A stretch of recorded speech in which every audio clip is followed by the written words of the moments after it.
confirmation of the minutes of September the 5th, 2019. Any errors or omissions?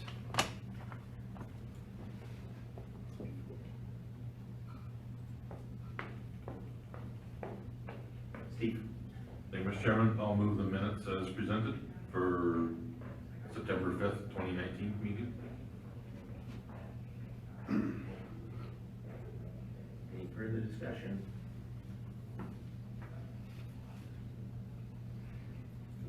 And it is up on your screen, so go ahead and vote if you're in favor.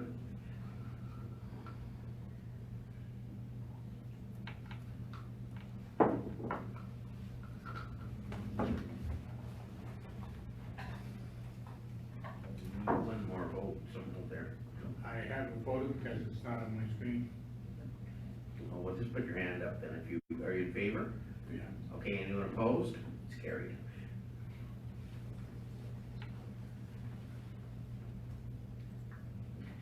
No unfinished business. Staff report matters.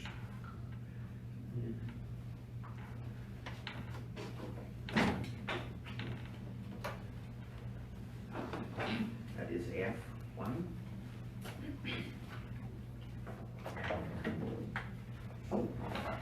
Anna Larry.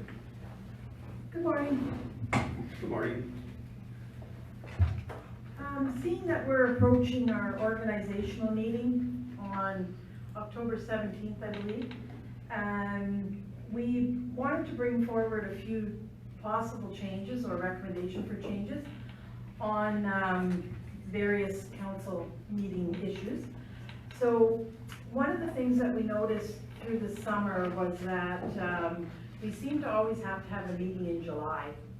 And therefore, we're recommending that we have one meeting in July and one in August instead of two in August.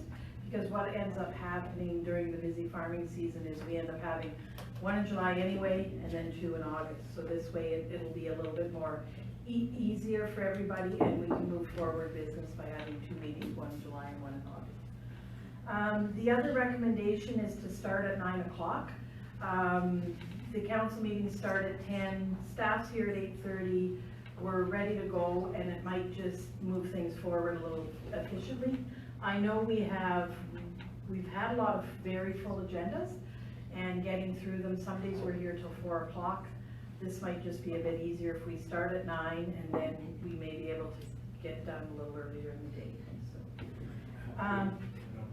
the last one is looking at the possibility of rotating deputy reeve position, and I know that's been talked about a little bit.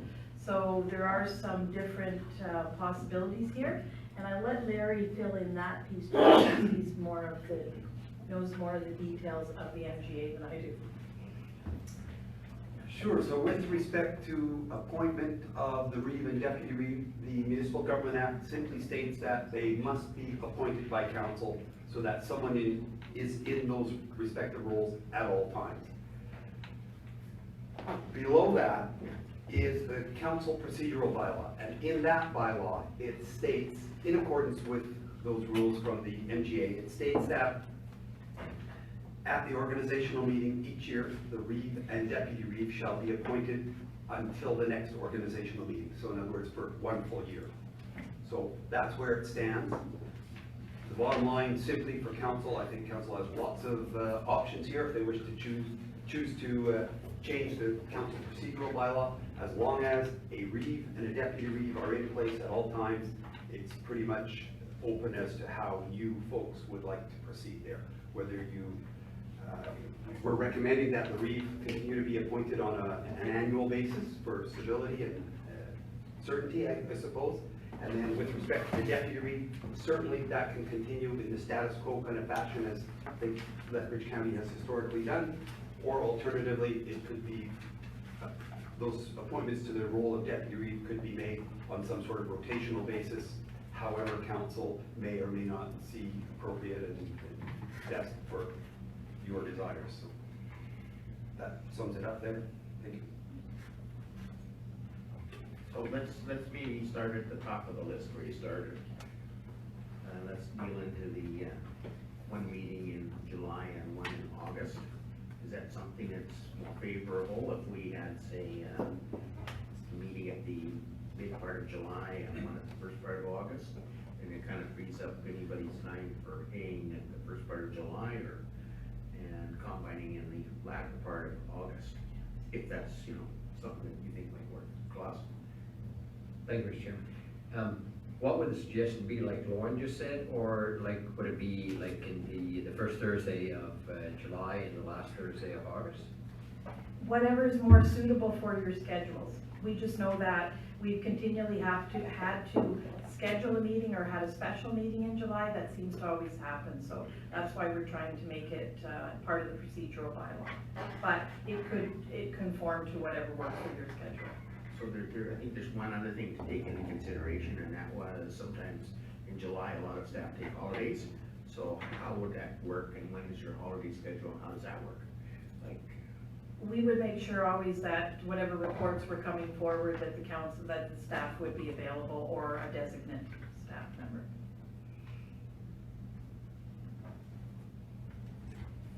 Morris? Yeah, thank you, Mr. Chairman. I'm not saying any of these recommendations, what management brought forward doesn't make sense, but the thing is, to me, it always conflicts with somebody. It doesn't matter when you have the meeting or when you do have the meeting. But anyways, to me, today is a day we're in the sugar beets. So that's me now. I'm pretty sure that Tony and Steve, if they were full bore combining it and it was a beautiful day today, then today would have been that one too, So why, to me, as far as I'm concerned, leave it as it was. It worked for so many years, and why do we need to change? There is always a conflict. The only thing we're trying to change with the scheduled meeting is we've never had one scheduled in July, and we've always had to have one. So we're just trying to formalize that. We can still call a special meeting and leave it status quo, certainly if that's the wish of council.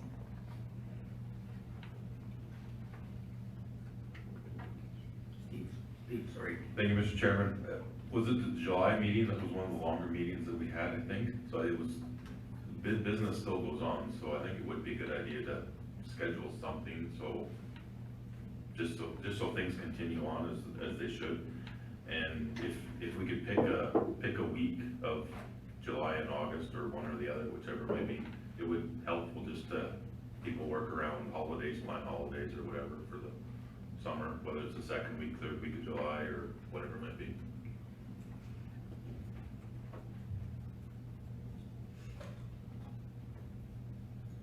Tori? Thanks, Mr. Chairman. I would just echo what Steven said. I just think it's easier if it's there, it's planned, we know it's coming, then you plan accordingly. I don't disagree with what Morris said. There's always conflicts, we're always working around stuff. But I would support scheduling an August meeting as well as a July meeting. My preference, I would like to see it earlier in both months, but that's my preference. I don't know what works for the group as a whole.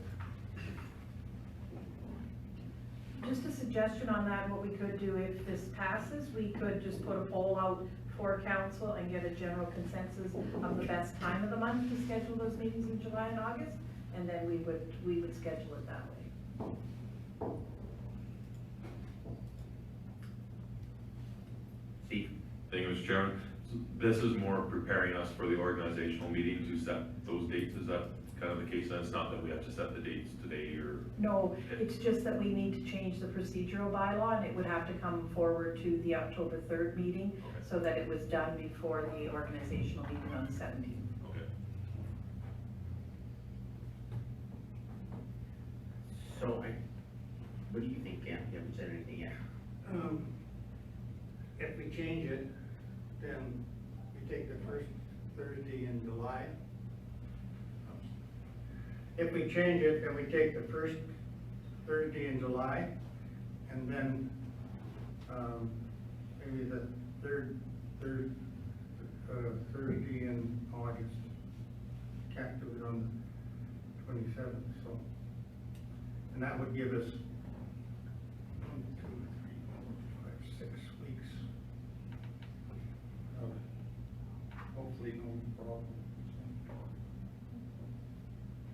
But it's gotta be, you can't have it on everything, it's hard to, get things settled or whatever, if you're going on holidays and stuff like that, so. And there's always, hay starts in July anyway, so.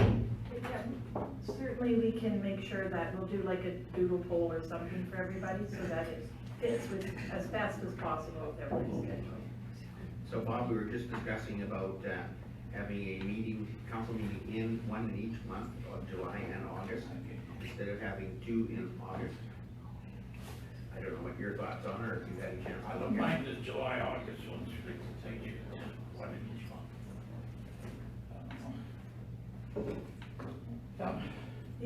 Also what we were talking about, Councillor Horvath, is that what we would do is send out a doodle poll to council so that we could schedule those as best as possible for everybody's schedule. Thank you.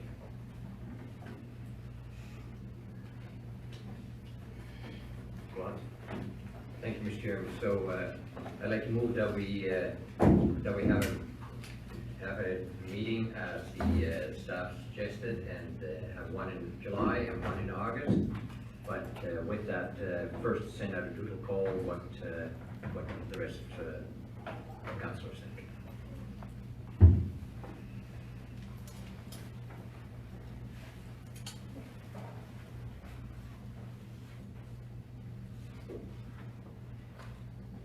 So one meeting would suffice in August, do you think? If we space them, if we make sure they're carefully spaced, we can make sure. We have to be planning properly, so we have to be prepared so that nothing time sensitive is missed. Okay, any further discussion? You should have the question before you, so I ask you please to vote now if you're in favor.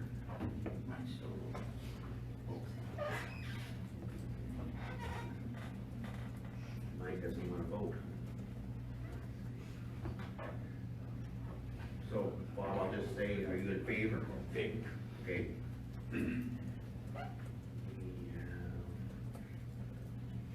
Yours is not showing you're voting anymore, Morris? Yeah, it is again. No. Okay, so it did carry. Okay, so number 2 item you had was Deputy Reed? Number 2 was the 9 o'clock start time. 9 o'clock start, Yeah. sorry. And the reason for that recommendation is that staff is here at 8:30, everybody's ready to go. We just thought it would be more efficient and effective if we could start at 9 a.m.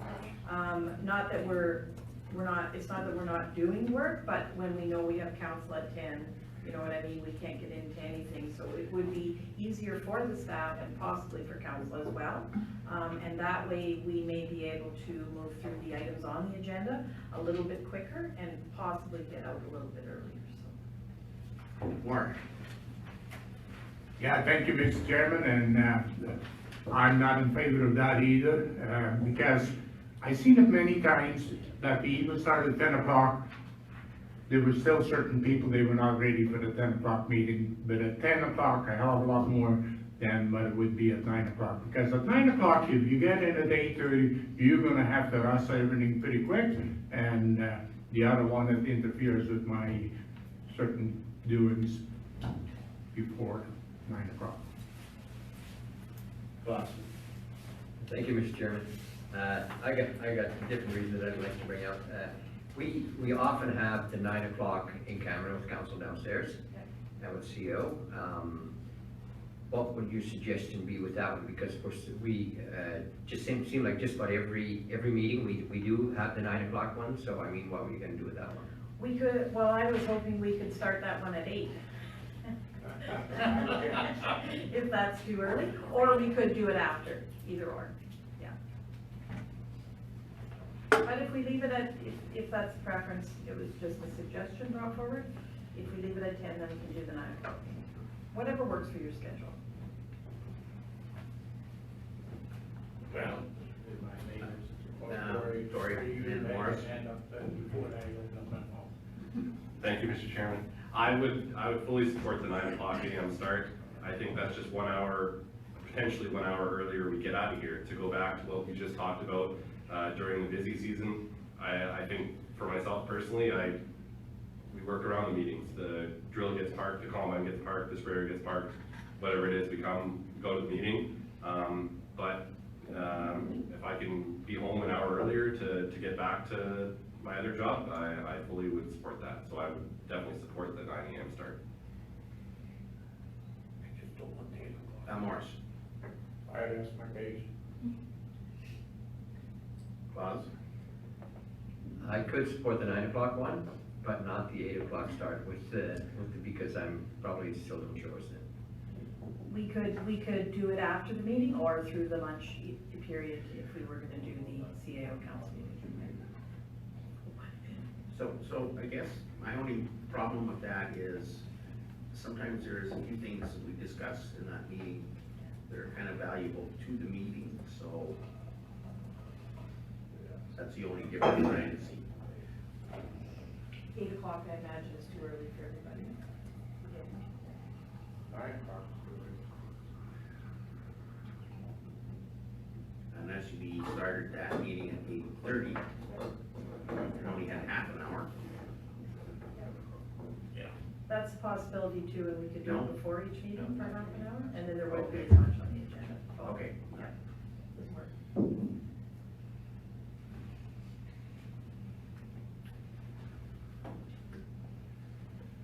Very me.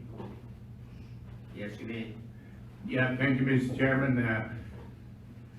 If you really look into the bylaws, Larry, 9 o'clock, our meeting with our CEO, it's not supposed to be on the regular council agenda.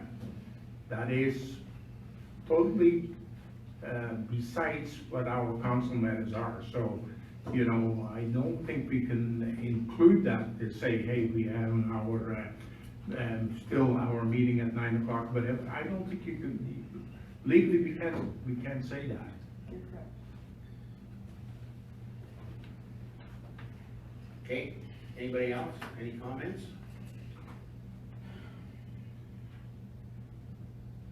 Steve? Thank you, Mr. Chairman. I like the idea to start at 9 o'clock. Sometimes we would be done by noon, which ends up saving 2 hours time for lunch and then coming back for a little bit. And 1 hour earlier saves a couple hours in the end, so I think it's very worthwhile for when we all have other things to do also. So I would move that administration may report and draft bylaw to council recommending that council procedural bylaw number 17-006 be amended to state that regular council meetings shall begin at 9 AM.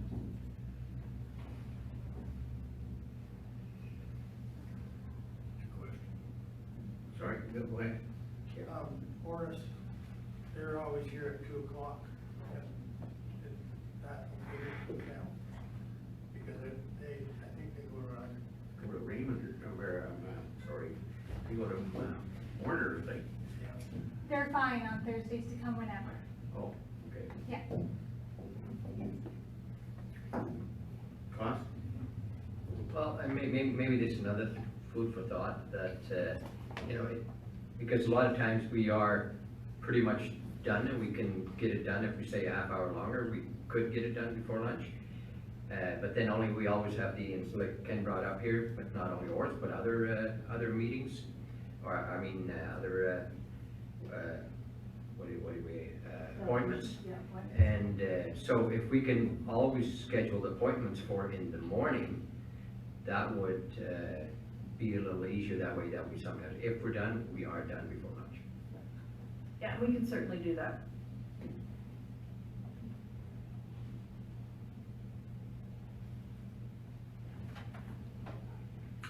Any other discussion? Does everybody have the question in front of them on their machines? Yeah. So I would call for the question now. Those in favor, please vote so.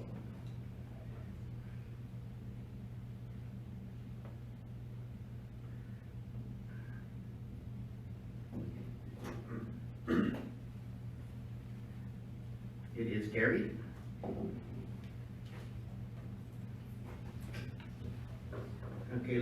down to the next one, which is the position of deputy reeve, and looking at a rotation term.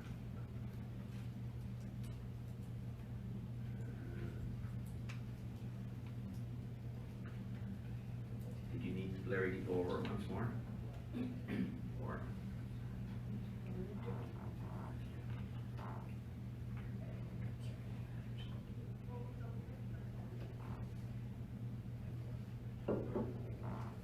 So you could change it possibly to have a 2-year term, you could either have 2 months each year, or 4 months 1 year, and, or however that works out.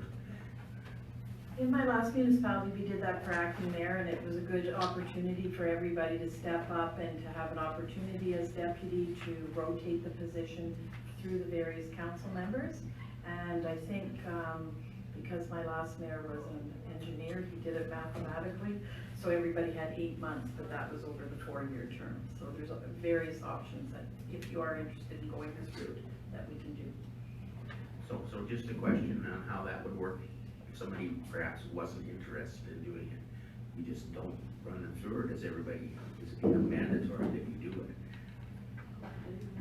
Yeah, thanks, Mr. Chairman. My opinion is that, you know, if a council member, you know, doesn't feel they have the time, or whatever their reasons are, that they didn't want to accept that role, they can certainly refuse. You know, no different than maybe having an election and declining a nomination for some role that, you know, you just feel it isn't right for you at a given time or whatever. So it might skew the math a bit. For example, if we have 5 deputy reeves trying to split that up between 12 months or 24 months, you know, the math gets a bit tricky, but I'm sure we can work it out. Maybe someone gets an extra month or something to kind of round it off and bring it back into, you know, synchronization, so that all months are covered. As long as there's one person in the deputy reeve role at all times, that's all that is required.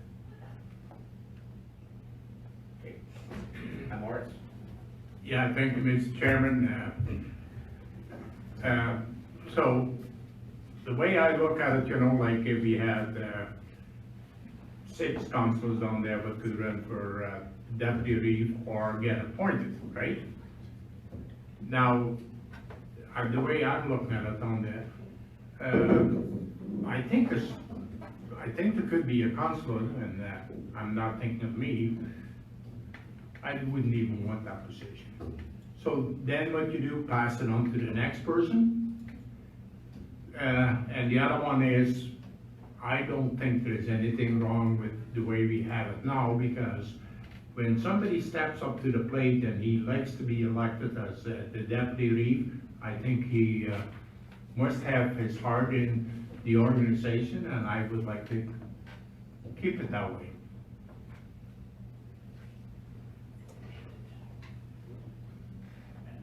Anybody else's thoughts?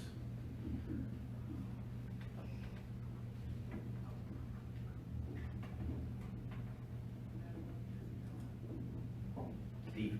Thank you, Mr. Chairman. I believe the city kind of rotates through deputy mayor. Do they do it sort of half year at a time for the 8 I think maybe? well, there's 8 councillors there, isn't there? Yeah, I think they do a half-a-year stint at a time. Do we know of any others that kind of, like, say, not that it really Well, matters, I guess? most cities do that. Yeah. that way. So could we, if it's time to, you know, you come up to your month's change, do we just bring that to the regular meeting and then just a motion to, or does that have to be an official organizational meeting or something to? If I may, Mr. Chairman, through to Councillor Steve Campbell's question, we can set it up however. You know, we've got, I think, great latitude within the bylaw itself, so we can just draft or amend the council procedural bylaw to reflect, you know, however we would like to do it. Currently, it says at the organizational meeting. Again, if we defer back to the Municipal Government Act, it simply says that someone must be appointed to that role and be in that role at all times. You know, hypothetically, you could change it every week, I suppose, but I mean, that would be ridiculous and cumbersome. But, you know, whether it's in 4-month blocks, 6-month blocks, 2-month blocks, you know, again, the math, if there were 6 councillors interested, 6 times 2 is 12 months, you know, perfect year. After this organizational meeting, there are 2 full years or 24 months until the next election.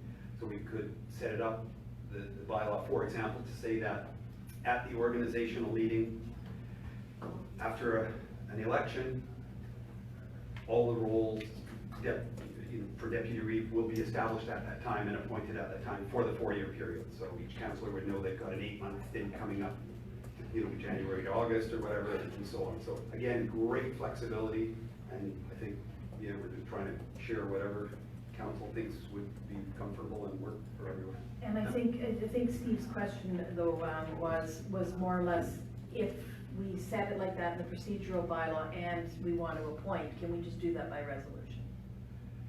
Yes, absolutely, yeah, that's how we do it now, and that's how I would see us continuing to do it, by resolution, at the org meeting, or even some other time if we change the procedural bylaw to say that it's not necessarily done at the org meeting, if that's what we want. Marsh? Sorry.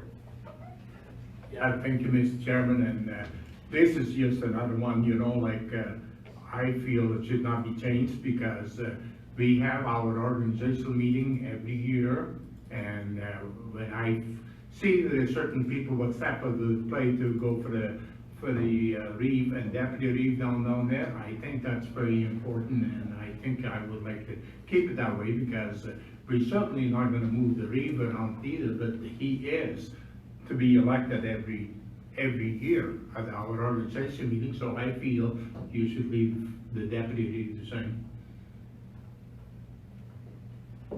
Tori? Thank you, Mr. Chairman. Larry, you spoke briefly about the role of I guess maybe not the role, but how the Deputy Reeve is laid out in the MGA. As far as the actual role of that position, could you maybe elaborate on how that's addressed in the MGA? Yeah, thanks, Councillor Tori Campbell.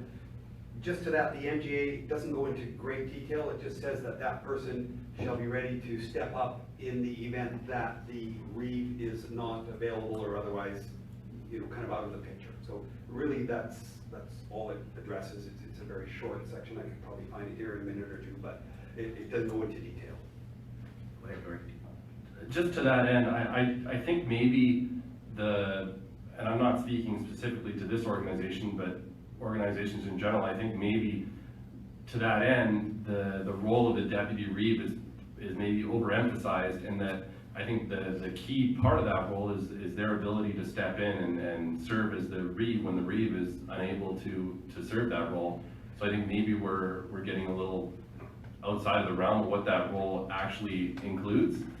And for that reason, I think it's an opportunity where if you are going to move it around, you have that opportunity. You could say yes, you could say no.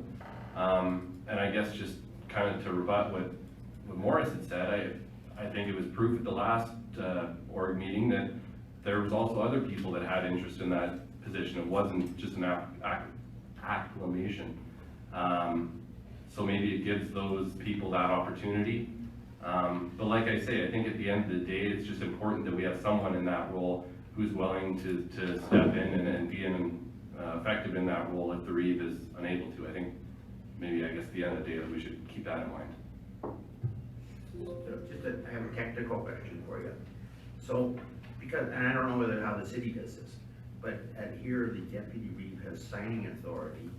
How would that be altered if you have more than one? Oh, Jen already has the answer. I was hoping she would jump in here. Me too, I was like, oh. Mr. Chairman, the way that the signing authorities are set up through the bank, it's by title, so it isn't by name necessarily. So we would have to maybe just ensure that the bank has everyone's signature on file, and then as it's rotated, it would just be as Deputy Reeve. So that's true of other documents you'd have to sign, like a state of emergency or things like that? Yeah, so all of our signing authorities, I believe it's a bylaw actually, it would state Reeve, Deputy Reeve, CAO, and then the directors under that, by title, not by name. And then the bank just takes information and signatures, so we could just gather that for everybody. Okay, thank you. Boss? Yeah, thank you, Mr. Chairman. I think procedure now is, and correct me if I'm wrong, that if there are things to do, events to do, everything, it's usually the reeve or the deputy reeve that go to these events. And if they can't, then somebody else would. But can we lighten the role of those two individuals that, you know, if it works out better, for example, just take the sugar industry, if something's going on there, then we're better off sending a person that's more familiar with that than one of the other people. And in other things too, in your area where you live, that, you know, if it's more fitting for that councillor to go there, that it would be taking a load off from, especially the reeve and a little bit of the deputy reeve. Just to answer that, I prefer that the counselor personally in the area goes, but sometimes, the people who ask you don't quite have that same opinion. So you just have to be a little cautious about that. You have to weigh each one kind of on an individual basis that way. Morris? Yeah, you know, I hear you loud and clear, but we kind of been doing that all the time anyways. Like sometimes, you know, the reeve or the deputy reeve couldn't make it, then a person, if he had interest, not necessarily for his own division, but even if it was to his interest, whatever was brought up, he could go. Any other discussion? So the floor is kind of open to a motion if you want to make one, or you just want to leave it as it is, or what do you feel like doing? Morris? Yeah, thank you, Mr. Chairman. I'd like to make a motion down there that we leave it as is. Thank you.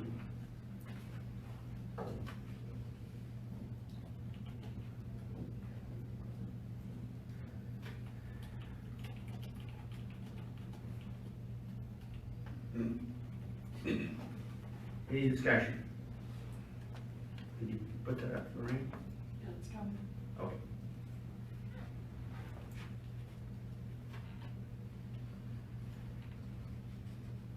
So has everybody got it in front of them now? Yeah. Okay, no more other points to discuss. I'll call the question. Those in favor, please vote.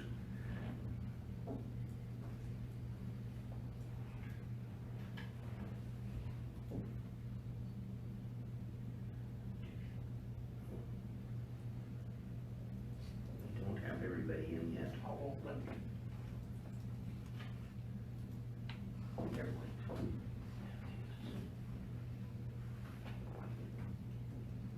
We're still missing one.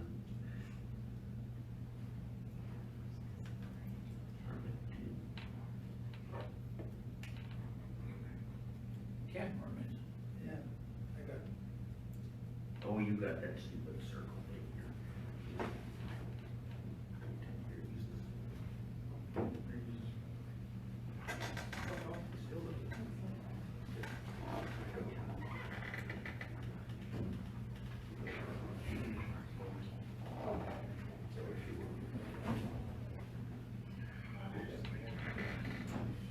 Just about had a call. So needed the deputy reeve to say. Yeah. So it is defeated.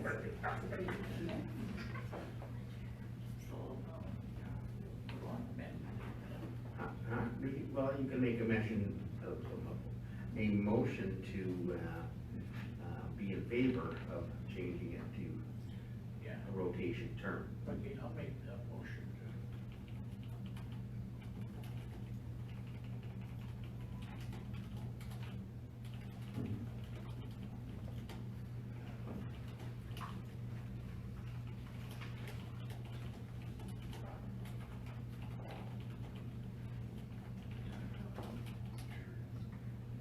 Any discussion on that?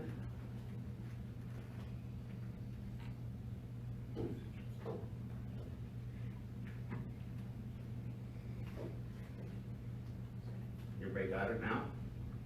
On your screen? Yeah, yes? Yeah. Okay, call the question for those in favor. Oh, good question. Oh, sorry. We just assumed that we're taking the 2-month one, but I mean, there were more options there. Could we vote just for this and then decide if we want to do it 2 months or 4 months or whatever? Yes. So, that's kind of a little different, because then you would, I think you also need to change the procedures bylaw to go from 1 year to 2 years if you want to go to a 4-year cycle, or a 4-month cycle. Or if you only have 3 people who are interested, like I'm not sure how you're gonna, so Larry, have you got any suggestions there? Thank you, Mr. Chairman, and that is, the council supports making a change in this regard in some fashion. Perhaps we could word an amended council procedure bylaw to state that council members shall be appointed to the position of deputy reeve on a rotational basis at each organization meeting, something like that. Then it doesn't bind you to a 2-month term, a 4-month term, whatever. Each year, you know, by a resolution at the organizational meeting, those appointments could be made. Just thinking ahead too, you know, in the next 4-year term, maybe the first 2 years, if there were someone brand new on council, they wouldn't want to take on that role, but by year 3 they would, and the procedure bylaw, if worded it that way, would provide council with that greatest amount of flexibility to decide each year how they want to make those rotational appointments. Any further discussion? I'll ask now to vote for those who are in favor.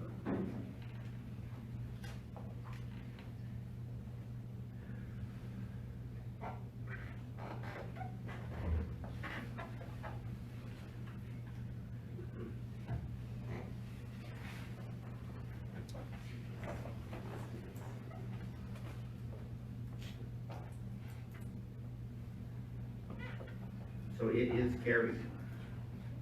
You figured out. Don't die old with old everything. We could change the voting procedure so that the you know, the opposition is allowed to win on a 6-1 vote. Yes, we could do that. Okay, there's just one more, and that last is, I'm gonna let Larry explain this because I think we were doing something, we're trying to correct the way we were doing the voting, is that right, Larry? Yes. in some cases. Yes. Thank you, Mr. Chairman. I'll try not to make this too confusing, but the Municipal Government Act states that council may only act by bylaw or resolution. I think we've all heard that one before. It also says that the chief executive officer, in our case, the reeve, and the deputy CEO or deputy reeve must be appointed by council. So an appointment by council to a role is an action of council. And if we go back to what I led off with, council may only act by resolution or bylaw.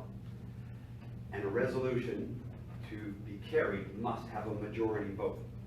So just, if I can maybe use one example just to explain, let's just say hypothetically, 5 members of council were all interested in one position, and a vote was held.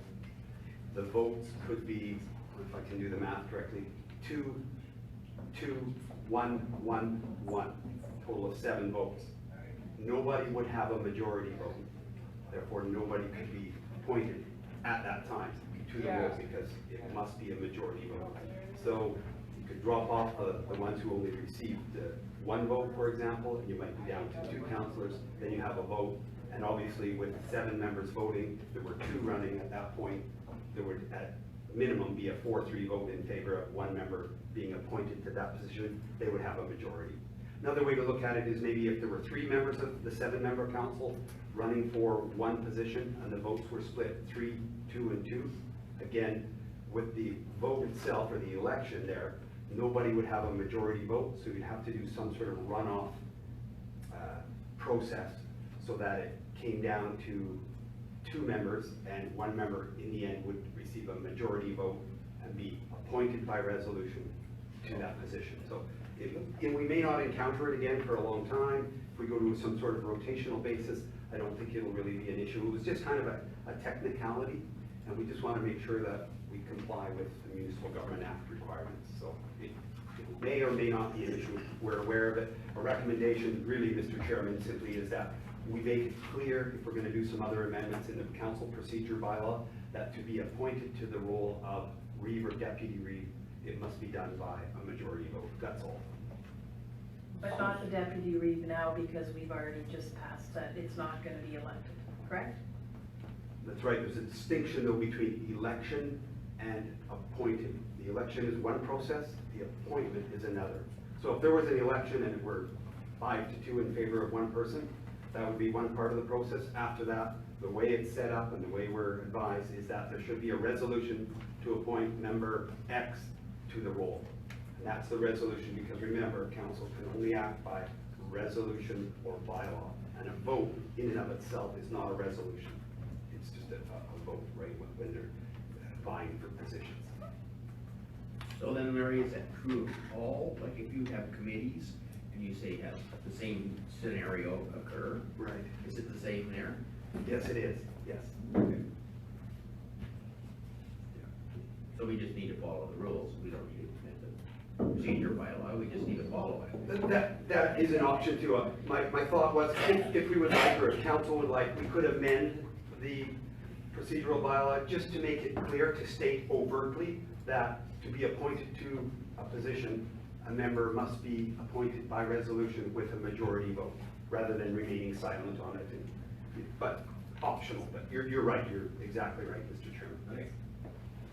Our thought was that while we were making the change, all these other possible changes to the procedural bylaw, that we cleaned that piece up as well. Just make it clear. Yeah. Okay. So do we need a motion on that part too? I don't think, do we? My recommendation is if Yes. there was a motion yet, Mr. Chairman, it would be clear direction for council, or for staff, and then we can follow through and make that change as well. Who's making that motion? Sorry.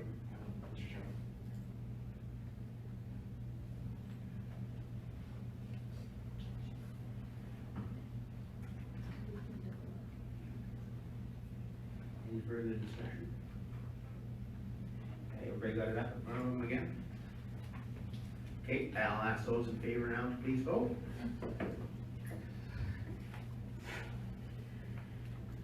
And those against, please vote now.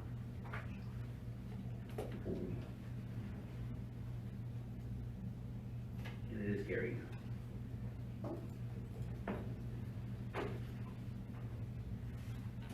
Okay.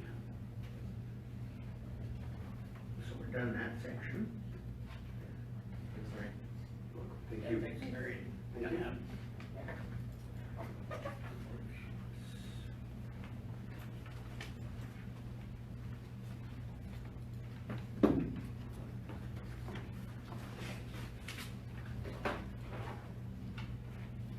So let's, where we rearrange the agenda slightly, let's do K1, and that is solar collection facility survey results. Hillary?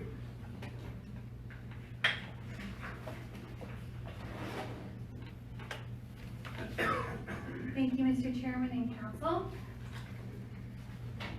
So, as Council is aware from our last meeting on September the 5th, and also from our previous discussions about solar collection facilities on July the 4th, that County Council recommended that we put out, we solicit some comments from our citizens with regards to solar collection facilities in order to better inform how we want to move forward with regards to any amendments to the land use bylaw or the municipal development plan. So through that, it was determined that a survey, a very short, concise survey, would be a good mechanism to get some feedback from county residents and landowners. So with regards to, my report is fairly short. I wanted to just, if there's general discussion about the survey itself, it was attached to your agenda along with all of the actual comments that were sent in. So there was a comment section on that survey, obviously, to get maybe some more, some quantitative data versus the qualitative type. So with that, a survey was determined to be the best way to engage our citizens, and it was advertised in the County Connection that was sent out to all of the county landowners on July the 30th. It was also put up, Maddie put it onto the county's website and on our social media. Citizens could submit a paper copy to the county, so we had it actually printed off in the County Connection, or they could complete it online. A total of 49 surveys were submitted by the August 23rd deadline, and the results were compiled by Maddie. Did an excellent job on helping me not only get everything out there, but also helping this wording of the questions. It was really helpful. So the results of the survey will be used as a part, not as a whole, but in part to inform how we want to move forward with regards to the land use bylaw and the municipal development plan with those proposed amendments.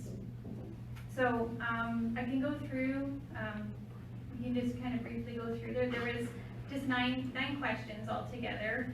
The first 8 were kind of yes or no, strongly agree, strongly disagree type questions. So generally speaking, throughout the survey, we found that people who responded, and to be fair, it's 49, it's not 10,000 who responded, it was 49. There were strong feelings within the survey that they didn't want to have solar collection facilities on prime agricultural land, which would include irrigated land. So that's kind of part of the theme that came out. There were some who thought it didn't matter if it was on irrigated land or not, but the majority did not want to see agricultural land taken out of production. So those were kind of the first 4 questions. First 3. And then we asked if they would want, if they should be located within commercial and industrial areas. There was a little bit more agreement that that would be an appropriate location for that particular use, because it can be seen as more industrial because it's obviously not growing anything. On question 5 was with regards to setbacks to towns, country residential villages, hamlets. And so the respondents overwhelmingly agreed that those setbacks were there and were appropriate. Those setbacks were obtained from when we were doing research on how to do solar collection facilities and setbacks. That was other jurisdictions had used that, so that was felt to be appropriate. So it's 750 meters from country residential towns, villages, and hamlets, and 300 meters from an individual residence. Moving on, solar collection facilities should be only located on lands that are less than 80 acres or no site in terms of total land base. So, I mean, 1% sounds small, but we have, I can't even think of how many acres of land we have in the county off the top of my head. We have a lot of acres, so. You don't know? I don't know. Somebody in this room may know. So we thought that was a good basis. It would still be a large amount that would be allowed. And then the last question was, do you believe that solar farms will increase the economic diversity for Lethbridge County? And that was like a 2/3 third split, once again, saying no, they didn't believe that it would add to our economic diversity. So I thought that was kind of interesting. Then there was do you have any additional comments? So the comment section, it kind of was all over the map in terms of the comments that came in.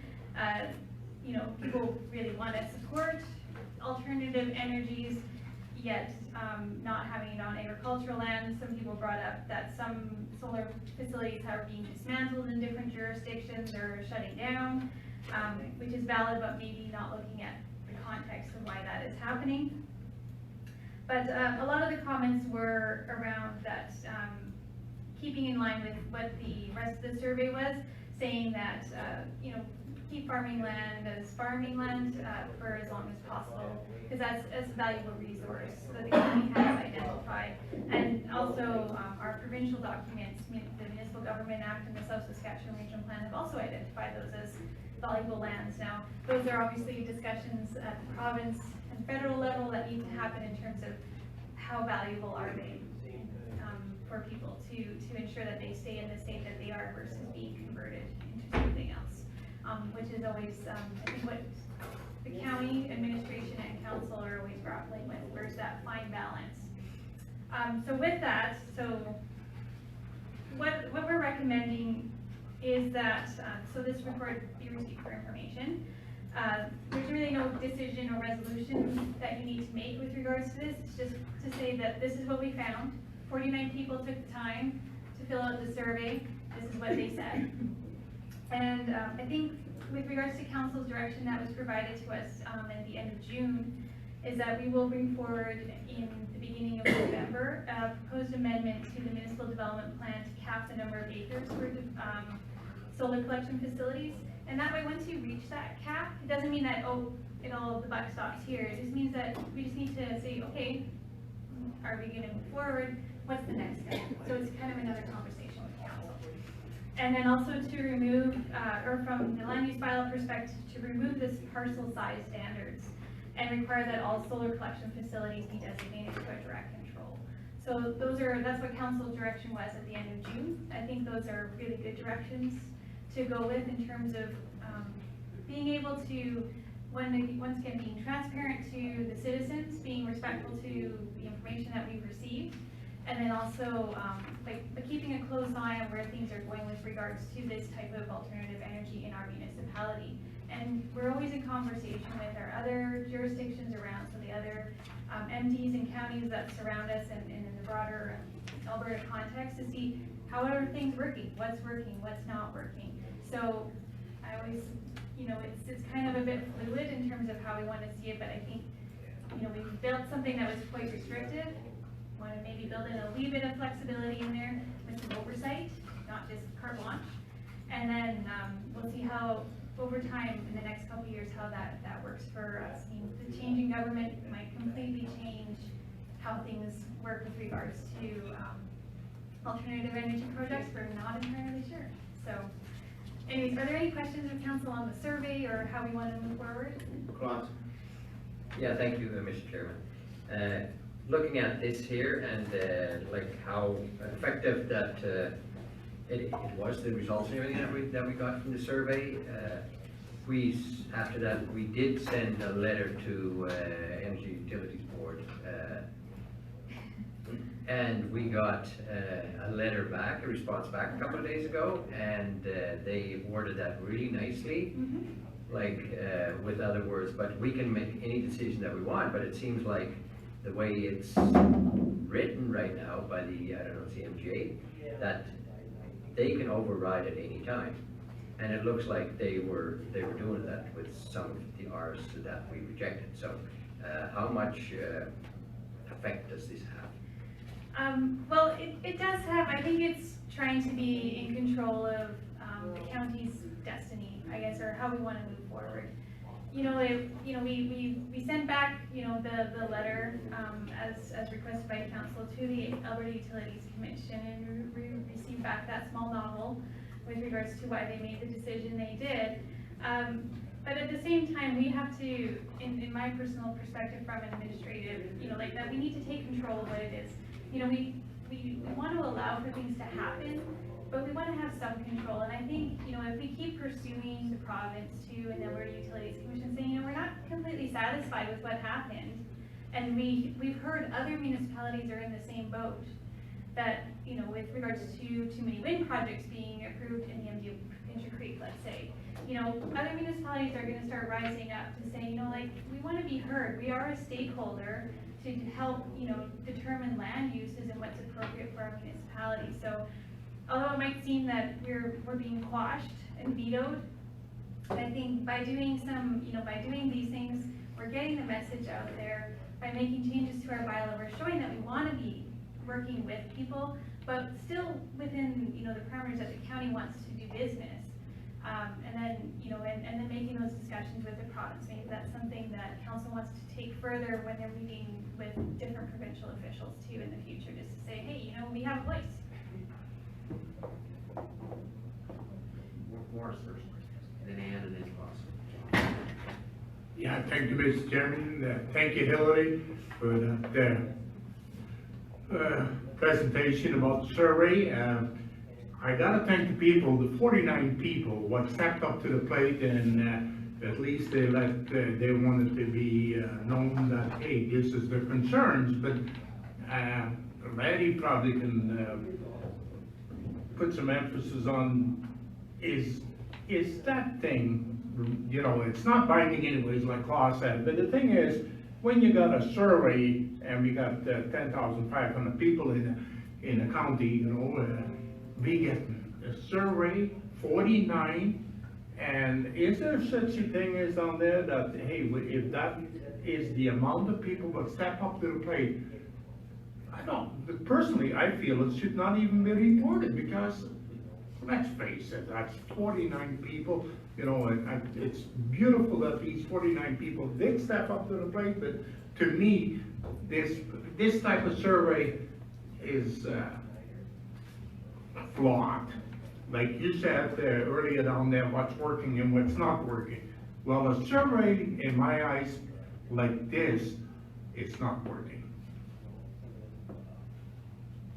And I just wanted to follow up on some of Hillary's comments, but before, you're absolutely right, Councillor Zeenstra. It's just a small piece of information, and that is how it should be considered, the Yeah, but we survey. put a lot of emphasis on that survey. We did. Yeah. We're just saying this is a small piece of information though. But to follow up on Hillary's point, because even though we got the response we did from Alberta Utilities Commission, they did take notice, I believe, and I think you are absolutely right. It does need to be a lobbying point moving forward so that we do at least get stakeholder status. So that's something we can look at when we're meeting with provincial representatives. Hold on. Okay. Any other comments?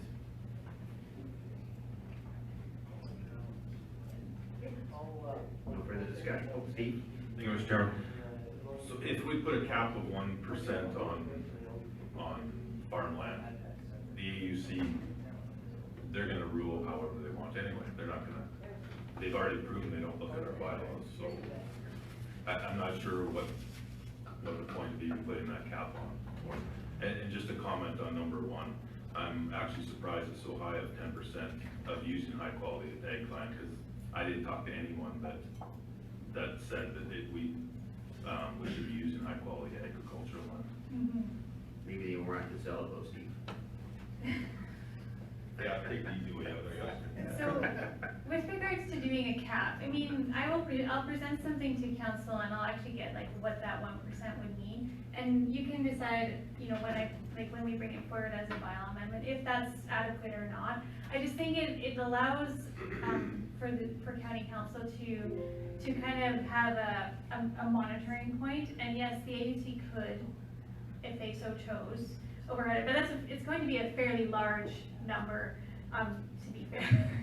So, because 1% of all of the county's land it's thousands of acres. So, but I just think it's worth looking at, and for that discussion to happen. And if you decide once we present that it's not, you know what, it's not worth it, we can drop that off. It's not. I just wanted to have that as an option to present in terms of another mechanism for county council to just view how we want to deal with these types of land uses moving forward. So. Thank you. Ross? Thank you, Mr. Chairman. I think that, you know, have you seen the arguments that the Energy Utility Board had in the letter that came back? And that using different kind of lands, and that a lot of people are thinking maybe using that kind of land instead of the prime agriculture land. It seems like they were stronger on the wetlands and the other nature spots in the county than, or in the county, in the province, than the agriculture even. So we're going to be fighting a big battle if we want to, you know, try to get it on a different spot. Yeah. Any other discussion? Troy? Thank you, Mr. Chairman. I think it's just with the issue of the solar collection facilities, I just think we have to be very cognizant that there's a lot of layers here.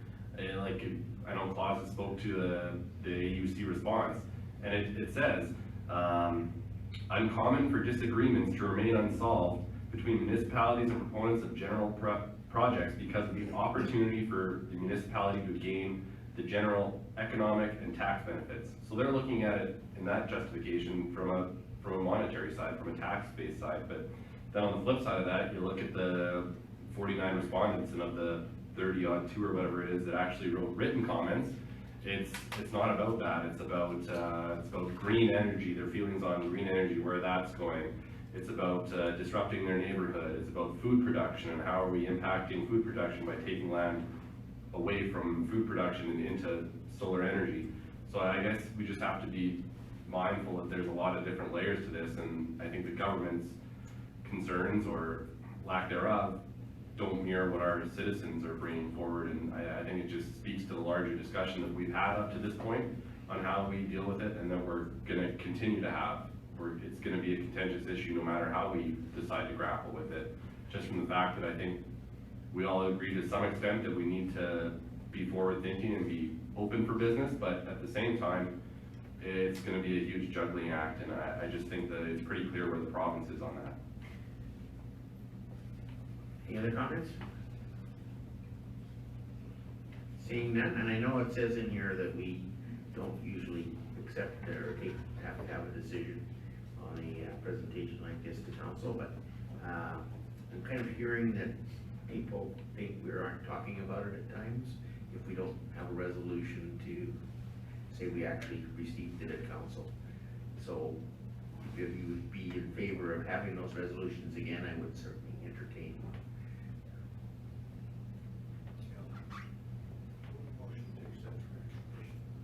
Okay.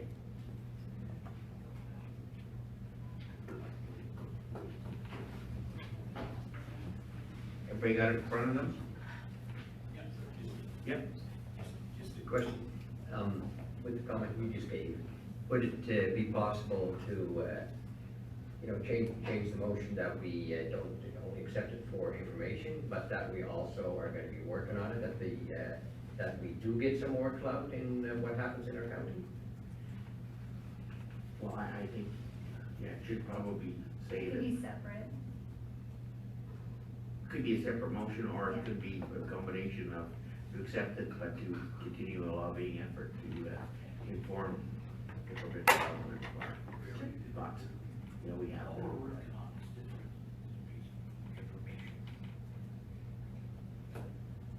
So any more discussion?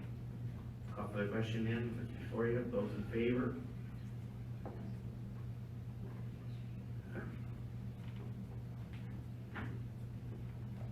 Those opposed?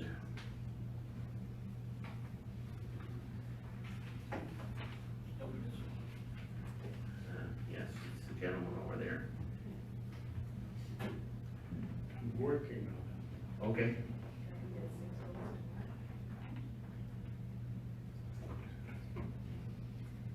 Oh, there we go. Okay, it's carried. Thank you. So let's move back up to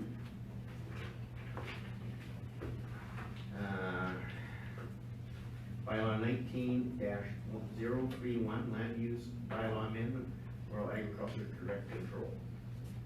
Hillary? Thank you, Mr. Chairman. I'll just give the location up here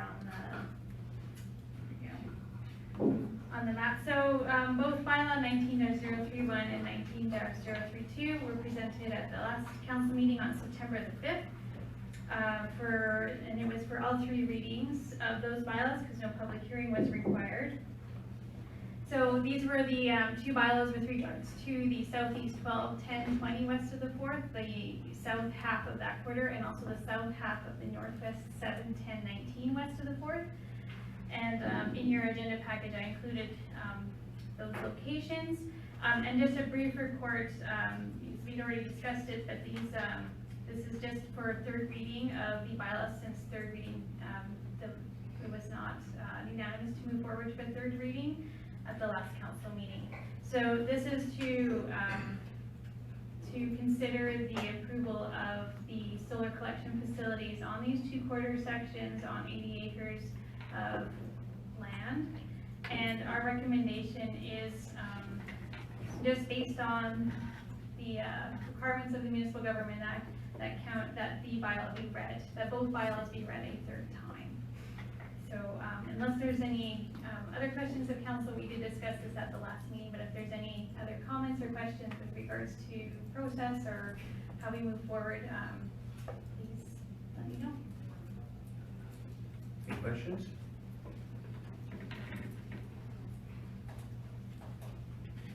Ross? Yeah, thank you, Mr. Chairman. So I'll move the recommendation that bylaw 19-031 be read a third time. Any further discussion on that motion? Seeing none, I will assume everybody has it up front. I will call the question. Those in favor, please vote now.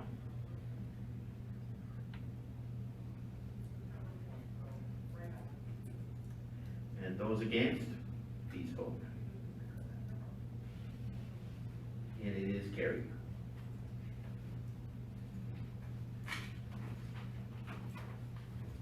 Okay, let's do bylaw 19032, and it's basically, as Hillary's already explained, the second part of Yes. it, last part of that.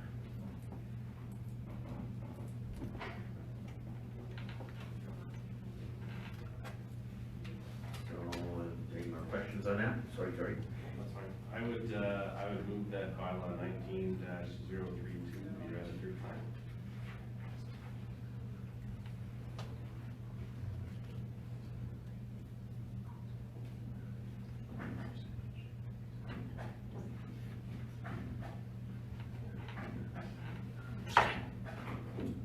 Any discussion? Call the question. Those in favor, please vote now.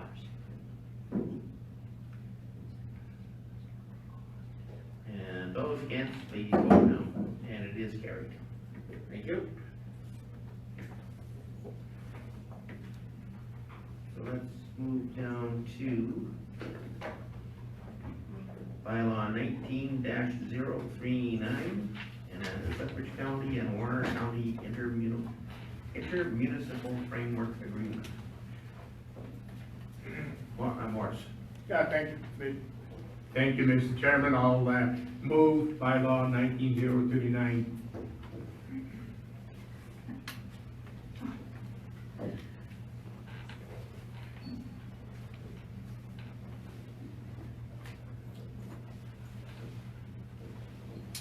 Any further discussion on that? Call for the question. Those in favor? Oh, got both by this way.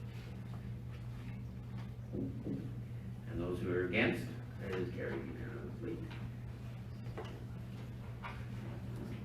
And bylaw 19-040, Lethbridge County and Cardston County. I don't think I should have moved. Probably not. Going up. That's all right. That's good. So, bylaw 19-040 is the Lethbridge County, Cardston County Intermunicipal Development Plan, and this is for first reading of the bylaw.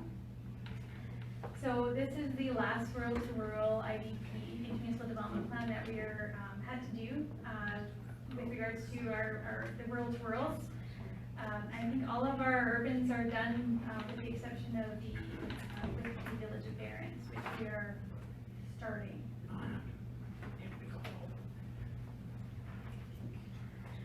So with regards to this particular bylaw, we started this bylaw in June. And we drafted it in consultation with the Cardston County. And we did send out the notices of the draft application to the affected landowners in the IDP area. The plan itself speaks to, similar to our other rural-to-rural IDPs, referral and dispute resolution policies, land use, transportation, and road networks. As I mentioned, we did mail it out to the individual landowners. There was 6 that we sent out, both in Cardston County and in Lethbridge County. One landowner contacted the county with some concerns with regards to the information that was portrayed in the maps 4, 5, 6, and 7. After a couple of discussions with this landowner, I explained that many of the maps are the information comes from the province. We can't change the data. So with regards to the natural characteristics and historical resources, those maps are what they are, and that's information that is out there publicly. With regards to the transportation network, there was a concern with regards to the identification of right-of-ways. I tried my very best to explain that this was on the fully developed right-of-ways, not closed or undeveloped right-of-ways that we have listed on there. The road in question was a township road which did not actually cross the municipal boundary, so it's not particularly consequential to the IDP itself. But we did note that there was an error in the CFO exclusion area map, and so I had the Oldman River Regional Services Commission, who did the mapping for us, amend that map so that it was more complete and concise. And with regards to the mapping in general, it is supposed to be general mapping. It's not supposed to be very specific. It's just to provide some context for where this IDP area is. With that, we also sent out notices to the to the external government agencies, and comments will be included in the public hearing for this bylaw. We anticipate that we will have the hearing on October the 17th. So with that, I have included in your agenda package the draft plan as well as the letter that was sent out to the landowners, and also the drafted bylaw. Are there any questions of council on regards to this? I have one. Yes. When I'm looking at the map, the colored map, you got two shades of green and kind of brown and kind of a coral color and Mm-hmm. with that yellow on, so the brownish colored, the lighter brown colored, Which map specifically? page 21. I Okay. don't quite understand, is that a different zone or what municipality is that in? The blood reserve is just identified as that color. Oh, okay. West of the river. Yeah. Well, no, this is not west of the river on this map. What's the map number that you're looking at? Not the page number, the map number? Just a second. 32, 37, No. map Right? 2. Yeah. Map Oh, two. map 2, Thank yeah. you. Okay. So Cardston County to the south of is kind of a lighter brown. The blood reserve is identified kind of more the darker brown. And then the light green, I guess it's somewhat confusing. I'm sorry, Mr. Chairman. But it's just how they overlaid the district. They highlighted the actual IDP area in that hatched kind of line. And then the other colors were muted. So that's why there's 4 different colors on the map. So the piece with the little lake in it, we'll call it, That's in the IDP area in Cardston County. that's Cardston County? That But is it's a in different Cardston. color than the rest where it says Cardston. I know, Oh, okay. yeah. When I saw this, I asked what for. Sorry. Okay. No problem then. No, it's, and I didn't, actually, when it printed out like this, I see it shouldn't probably have that difference. I will talk to Steve and see if we can get that so it's consistent, so we don't have that confusion. So south of the boundary is Cardston County. Well, it should be all one color. Lethbridge County should be the green, yellow, green, brown.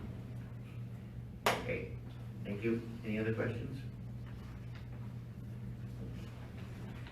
Yep. I just want to say thanks again, Hillary, because this was a lot of work to take on, doing it internally, so very much appreciated, and nice that we can see the light at the end of the tunnel. Yes.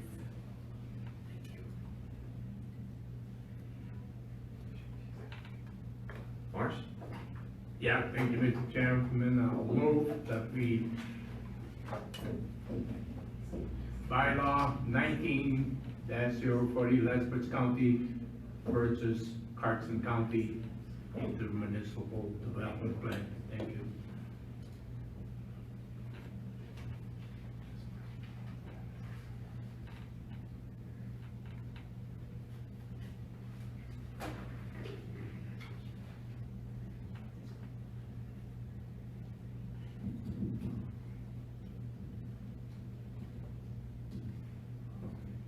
Any discussion?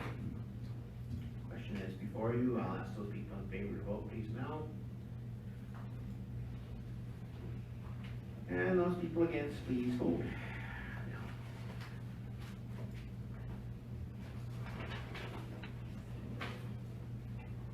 And it is carried.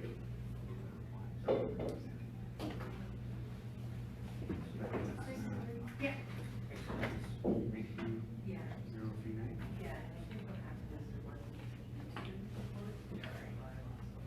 Okay, so apparently we have to go back to 19-039. That's what I thought. So 1% is 7,000. So apologies for that, this should have been under administration as well, it should have not just been under the bylaw, so we should have had an administration report and a bylaw. So, this is, I believe, Larry, the last of the ICF for the surrounding municipalities that we've been working on. And as you know, under the new MGA, the government has legislated that every municipality that has a border with another municipality needs to enter into an ICF. And this one with the County of Warner is the last one for the surrounding rurals. Of course, we're still working on our ICF with the city and also with the urbans that are contained inside the county. So we've already had it, so do we just, we need to do it again? Just, Lorraine? second and third time? Yeah. So, Mr. Chairman, we need approval of the ICF agreement, and then we need first, second, and go to third and third reading of the bylaw also. So Lorraine will put up the question. Okay?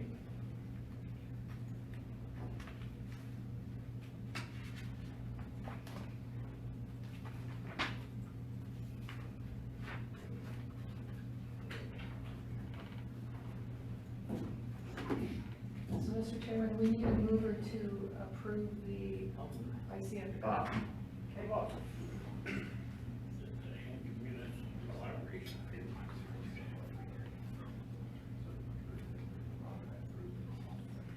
So now we have a motion up that the county, Lethbridge County and the County of Warner intermunicipal collaborative framework agreement be approved. So I don't quite follow the wording of that if you're going to give first, second, and third readings. That will come for, we're just approving the agreement first, and then we're going to approve the bylaw. There's two separate documents.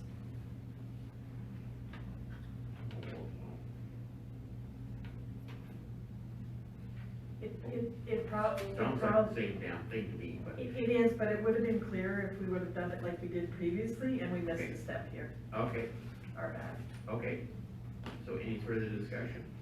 Call for the question then, is before you, those in favor, please vote.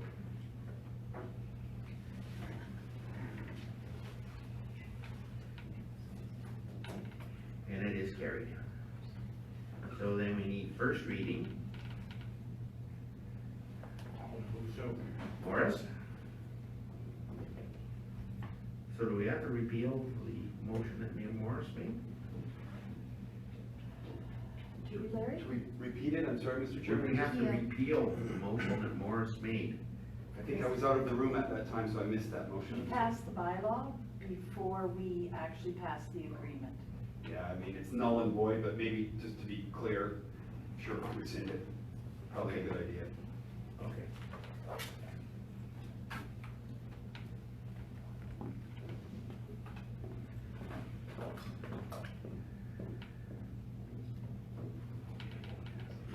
We better vote on this one, we got on the floor first, and we can do that one, I guess.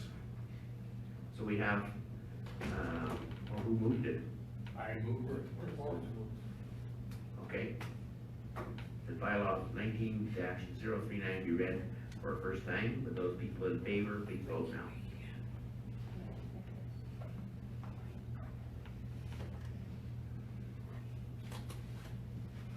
And it is carried. So now if we could have a motion to rescind Morris's motion. I'll move so. Morris to rescind his own. Good. Is that allowed, Larry? Yes, absolutely. You sure? I am. Yeah.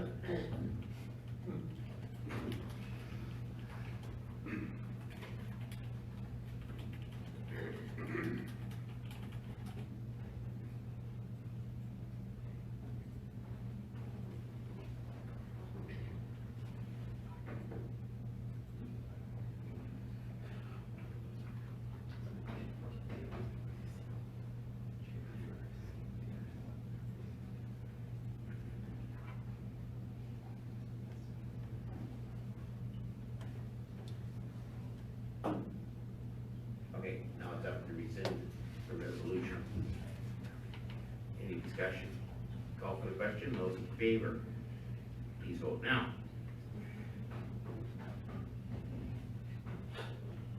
And that is carried. So now we could do second reading. Ken?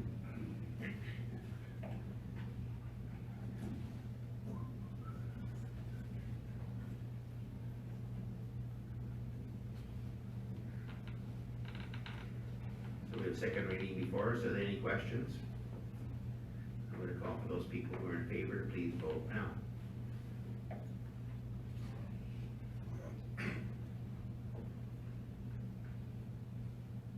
And that is carried.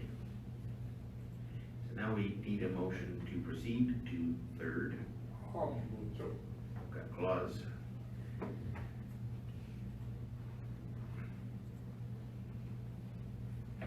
This has to be unanimous to move on.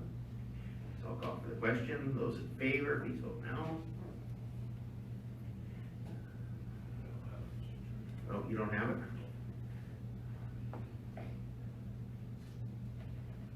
Did you get it yet, Steve? Are you in favor? Okay, it's carried unanimously. And now third reading. I'll move to third reading. Morris?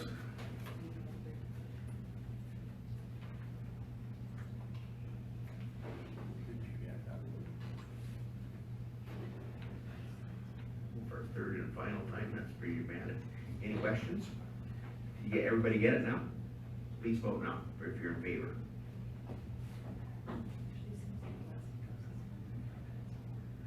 We're missing one. No, it's carried. Thank you. Okay. Let's move down to corporate services L1. And that is a request for a tax penalty waiver. Good morning. In front of you, you have a tax penalty waiver request. It was an email that Reed Hickey received on August 19th. The circumstances of why they're asking for the request was included within the email. Just speaks to some unforeseen circumstances that the Hansons have experienced. So in July, in May, along with all of the other taxes that were levied for the year, theirs was levied with the balance due on July 31st, which was left unpaid. So they received a 5% penalty on $2,163.17 of 5%, which is $108.16. So that was the penalty amount that they're requesting the waiver on. Generally speaking, historically, council has denied most tax waiver penalty requests, mostly because it does set precedent for future requests that may come forward. However, as per the Municipal Government Act, council does have the discretion of canceling or reducing arrears and deferring tax collection or refunds, etc. So the recommendation from administration is to deny the request for the cancellation of tax penalties, but I don't know if there's any questions from council? Clause? I think to help us make our decision, it would help if we would kind of know the circumstances, if that's possible. Councilor Vanderveen, through the chair, I did have attached the email to the report from the Hansons that speaks to it, so. There's a letter. Yeah. Yeah. It was just basically some personal circumstances with regards to an injury that prevented them from going to work for a period of time, I guess. It doesn't sound like they were home either, because it happened out of the country. Yeah, it did happen while they were out of the country, the injury.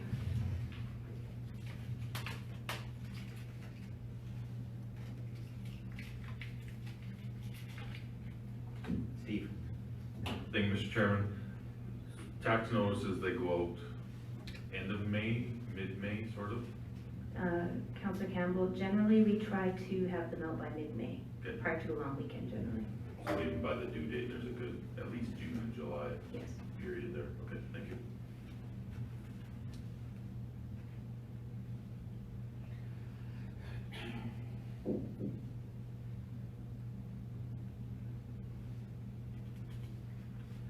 Any further discussion? Steve? Thank you, Mr. Chairman. I'll make the motion that county council deny the request for cancellation of tax penalties in the amount of $108.16 on tax roll. What's the number, I guess? The tax roll number is public, by the way, it's not. Okay. Any further discussion? I'd ask you now to vote in favor or against.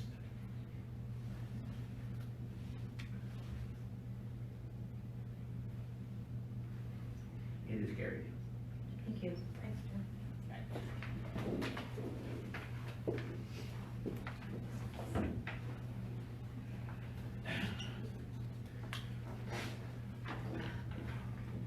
So let's move on to invitations. Picture District Emergency Awards.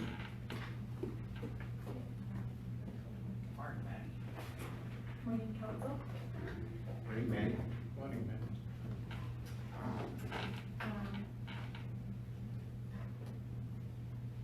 Go ahead. Okay, thank you. Sorry. I'm here to present an invitation from the Pitcher Butte and District Emergency Services. So administration received an invitation for council to attend the Pitcher Butte and District Emergency Services Awards ceremony scheduled for October 16th, 2019 at the Pitcher Butte Community Center. The ceremony will include an introduction, recognition of member contributions from 2018, and the presentation of the Alberta Emergency Services Medal. And then the county will be presenting Captain Henry DeCock with an award for 15 years of service to the county. Lethbridge County's previous practice has been to attend these ceremonies for our contracted fire departments to show appreciation for the work they do in protecting our county citizens. Therefore, administration recommends that any member of council wishing to attend the Pitcher Butte and District Emergency Services Awards ceremony scheduled for October 16th, 2019 at the Pitcher Butte Community Center be authorized to do so. Any discussion on the recommendation?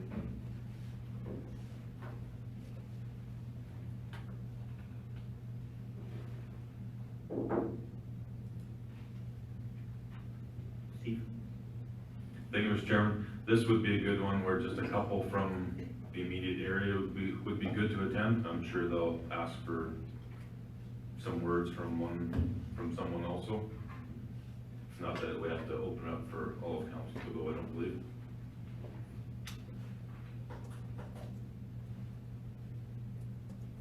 It's on a Wednesday.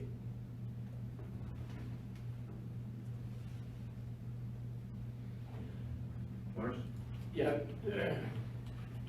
Thank you, Mr. Chairman. I sure would like to attend that one. Should be able to make it at what time in the evening is it, buddy? 7. 7, yeah. Thank you. So can we start the motion? Who wants to send somebody? I'll make that motion. What? Does he said, maybe any concert would like to go? Or just HB boys or? Which would you like? Could just clarify the motion for Lorraine. Let's do it, because I'm not interested. Any concert who wants to. Sorry, Bob, what did you say? Well, we'll do with any concert who wants to go.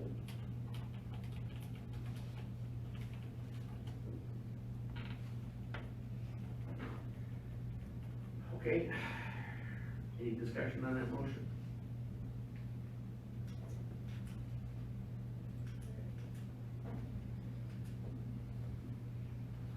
It's up before you.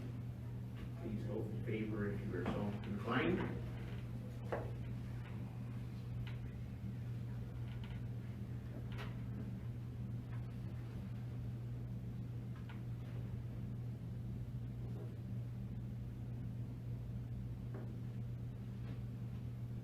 Okay, it is carried. Now, who wants to go? Morris? Claus? I don't think we would, do we? Okay. So we have two people to go, Maddie, Morris and Claus. Perfect, thank you. Okay, thank you. Nadia, I'll let you Huh?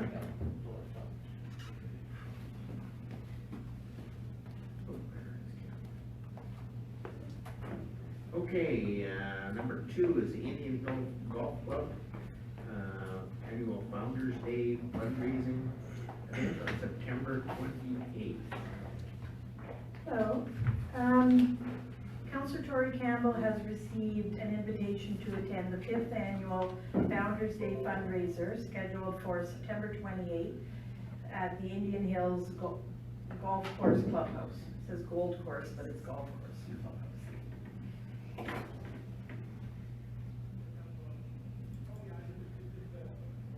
And the recommendation is that he be authorized to do so.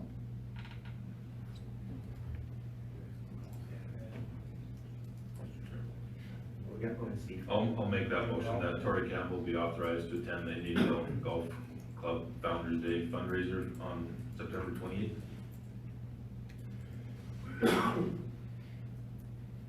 Any discussion on that? Call for the question, those in favor, please vote. Those against, please vote. It's carried. And the next one is the Field to Farm Table, Farm Tour, hosted by the Alberta Sugar Beet Growers.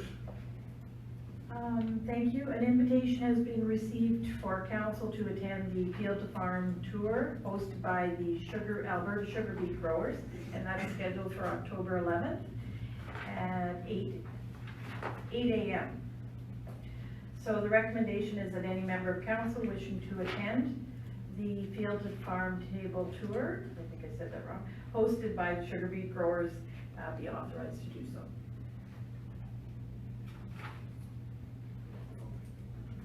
Go ahead. Okay. Ken makes a motion to send any member of council.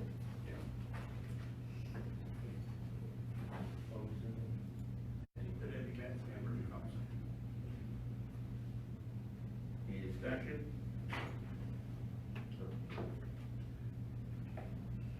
Call for the question, those in favor, go ahead and vote now, please.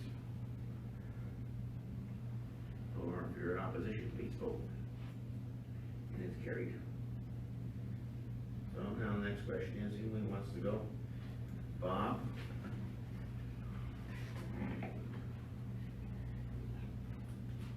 Anybody else? Morris, Ken?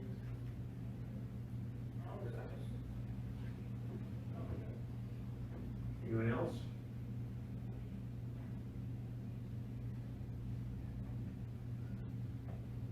Okay, thank you.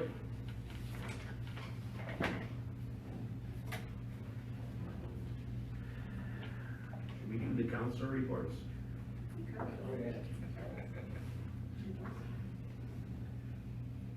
Okay, so I'll start out.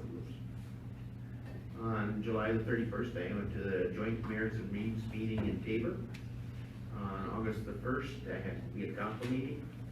August the 8th, the iCompass training. I have to comment that it's worked not too bad. We're getting there. On the 15th, council meeting. On the 19th, we had a roads workshop. And I got this fancy little sticker here. August the 20th, I attended the Whoop Up Days Parade. August 21st was the Farming Smarter Tour and pig roast at the facility just on the east side of Lethbridge. And also a meeting with the Minister of Agriculture that day.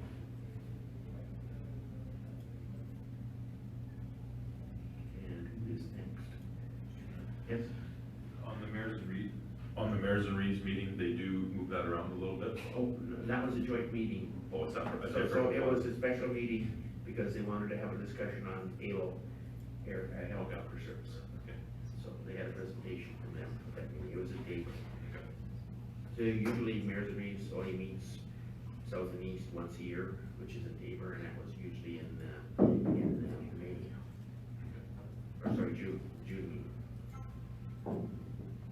Okay. Ken?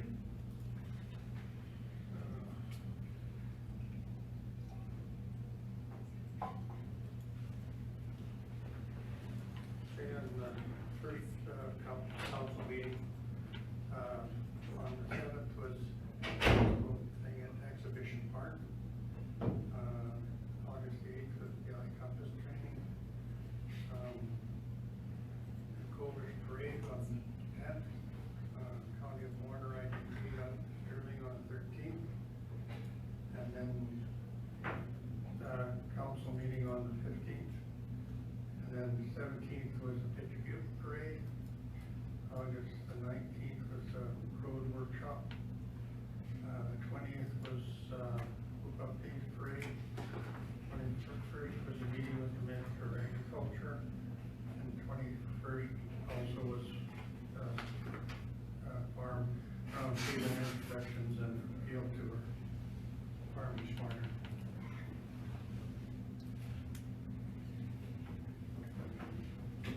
Any questions?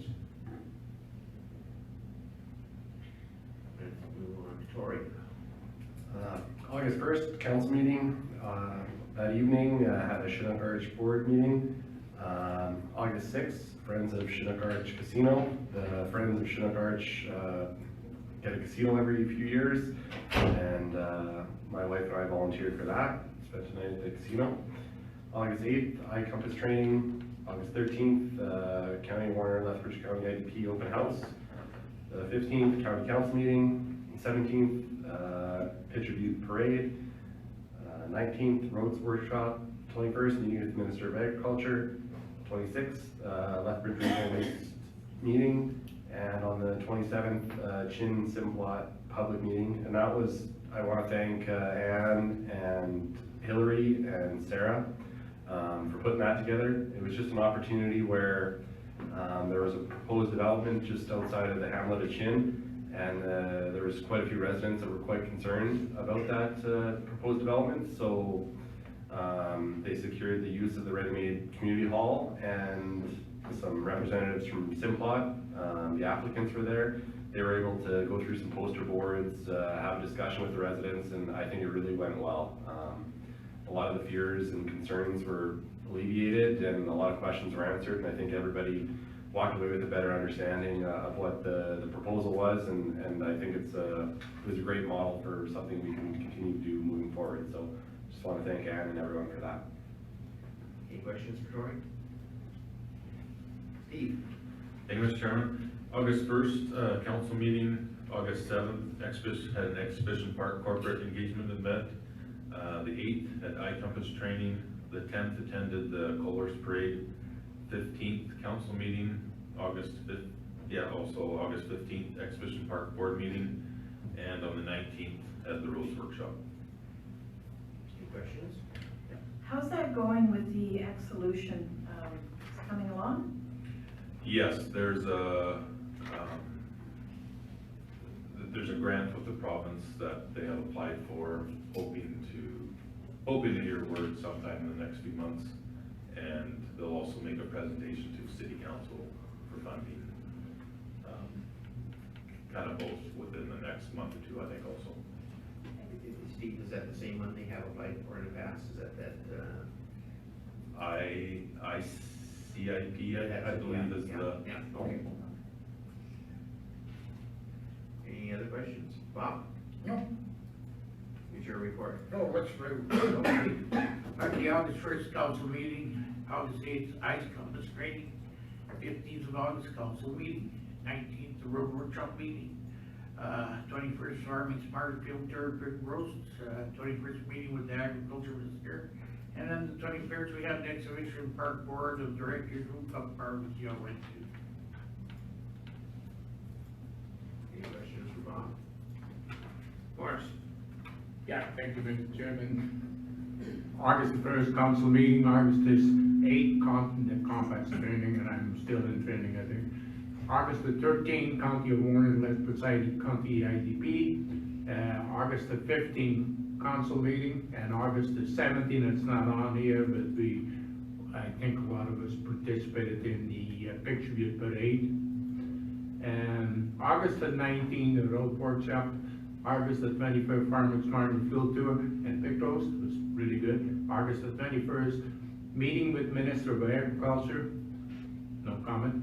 August the 27th, the Alberta Irrigation District Association, we had our first meeting to line up the guest speakers and everything else for the upcoming conference in February. Any questions for Morris? Claus?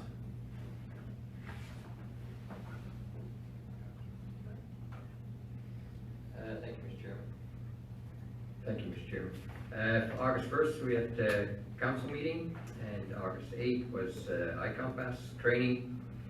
August 13th was the County of Warner IDP open house, and the 15th, another council meeting. Then I attended the Picture View Parade. The 19th, the road workshop, and the 21st, meeting with the Minister of Agriculture and Farming Smarter, both that day. And the 26th was the Lesbos Regional Waste, and the 30th, Southern Alberta Energy from Waste meeting. And I think I'm happy to tell you that tomorrow we're going to have a meeting in Olds, and then the final three are going to be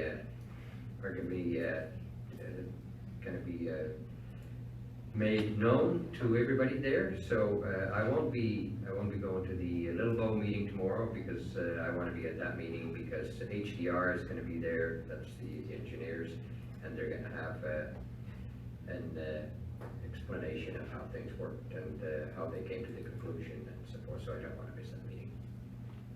Any questions for Claus? Just, Yeah, go ahead, Morris. yeah, thank you, Mr. Chairman. Yeah, you know, this has been an ongoing thing with the waste, what do you call it again, Southern Alberta Energy from Waste Association. It's been an ongoing thing. Is it coming to a head, or are we still the same as half a dozen years ago? Thank you, Morris. No, we're not nearly it. We're not like half a dozen years ago. We have come now that far that we are looking for a site. Now the final three have been made known. All the engineering is done, all the rest of the stuff is all done. So we're looking for the right site to put it in, and they're all and after that we're going to move further ahead with starting the building of the thing, because all the environmental stuff, everything is done for the whole thing. So we're in the final stages of moving ahead. And I'm not saying it's going to be done by next year, but in the next couple of years, we will be up and running. Morris? Yeah, thank you, Mr. Chairman. Yeah, the only thing is, you know, this whole thing depends on what type of government funding we're gonna get from the province, and you know, we all know they made it very clear already, you know, they gonna cut back where they see fit to do so. And I think if a new project like this comes on, I wouldn't be a bit surprised that the province is gonna say, not now. Okay, thanks again. I'll try to explain that a little bit. There was not an intention to have the government run this one. The intention is that it's going to be private sector, and we have had numerous people interested in investing in this project. So I don't think that the money will be a problem. Any other questions? Having seen that, it's lunchtime. Let's go to lunch. Let's go to lunch.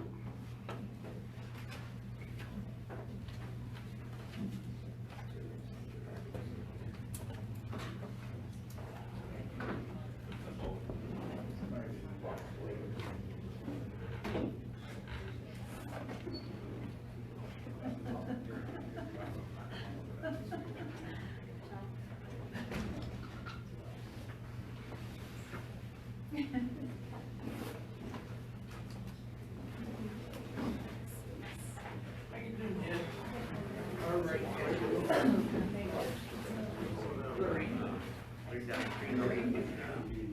mind if I had this, or do I want to put it in the whole list? County Raceway land. Maureen, I'll turn it over to you. Thank you, Mr. Chairman. Oh, Before I do that, thank you. need a motion to have open public hearing. Again?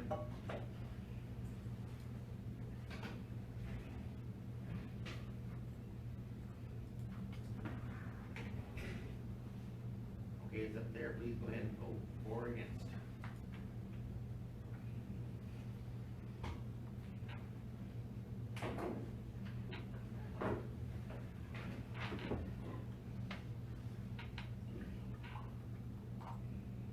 And it's carried. Okay, go ahead, sorry. Okay, thank you, Mr. Chairman, Council. So this public hearing, as mentioned, is for bylaw 19-028. It's to amend the land use bylaw from rural recreation to rural general industrial and rural agriculture for plan 9111088 block 1, which is in the northwest 22720 west of the port. It's just in between, but closer to Highway 845 and Highway 4. And I'll zoom out a little bit. I'm sure most of you are familiar with this area, but it's just across the road from Viterra and the Transmark rail car storage area. So the application was submitted. The landowners are here, so if there are any questions, council, they may be able to answer some of the more details of what they really wish to do on this property if they get approval today. So the Ridge County Raceway ceased operations in 2008, and the owner has since dismantled much of the raceway infrastructure. I was just past there, we drove past there the other day. There's just a few things still around, but they have moved their driveway from the east side to more of the west side to allow for better access to their residents. And they would like to change the use to allow for some industrial like uses to be allowed on that parcel in the future.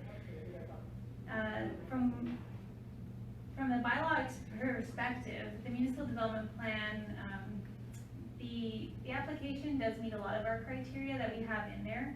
This amendment wouldn't take any agricultural lands out of production, because the raceway was there previously. The parcel is adjacent to two major transportation corridors, Highway 845 and Highway 4, and it is located adjacent to an existing industrial area. And there is an area structure plan in place for all of the Viterra lands to the north here for future industrial uses, mainly because of the access to the sidings that are there and the highway network. Any future development that is proposed on the parcel would require a development permit from the Development Authority, and they must adhere to the standards of the land use bylaw. So the application was circulated to the county departments and external agencies for review, but no objections or concerns were expressed with regards to the proposed bylaw from anybody who responded. The proposed bylaw was advertised in the August 27th and September 3rd editions of the Sunny South News, and it was also sent to the affected adjacent landowners. There was no concerns or objections received with regards to the notice that was sent in. So with that, I have recommended that this bylaw be approved, because it is a good fit for future industrial uses. It's not taking any land out of agricultural production. And the landowners would then be able to have their house, their residence, as the rural agricultural side, and obviously as living next door to their property, they would understand the implications of living next to an industrial area, which they already pretty much do. Are there any questions of council from me at this time? Any questions? Morris? Yeah, thank you, Mr. Chairman. I'm somewhat familiar with the raceway what was down there, but what has been happening with that property since the raceway? nothing has really been happening on the property. They, as I mentioned, they've been dismantling the raceway itself, so any of the infrastructure that was there, and they just continued to live on the property up since that time, since it was shut down. Any other questions?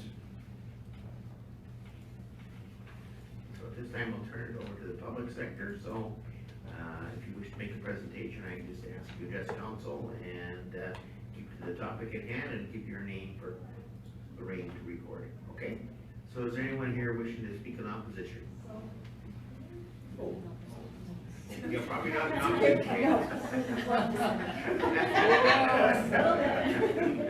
Anyone here wishing to speak in opposition? And last call, anyone wishing to speak in opposition? Okay, now, anyone who wishes to speak in favor? That would be you. Yeah. Yeah, just have a seat right there.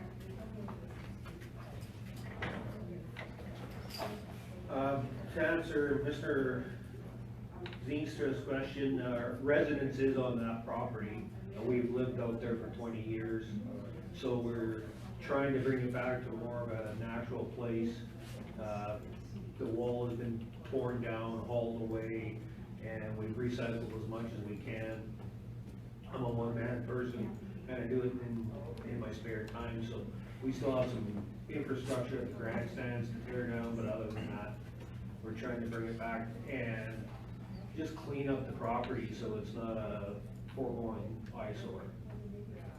And it's a fairly big chunk, and we feel, at one time there was 25 volunteers on a weekly basis that made the facility run. And me and my wife were looking at the retirement age or future and saying, we don't wanna be here 3 times a week, mowing, maintaining, and so this would give us an opportunity to have somebody else look at their share of proper maintenance of the property and everything.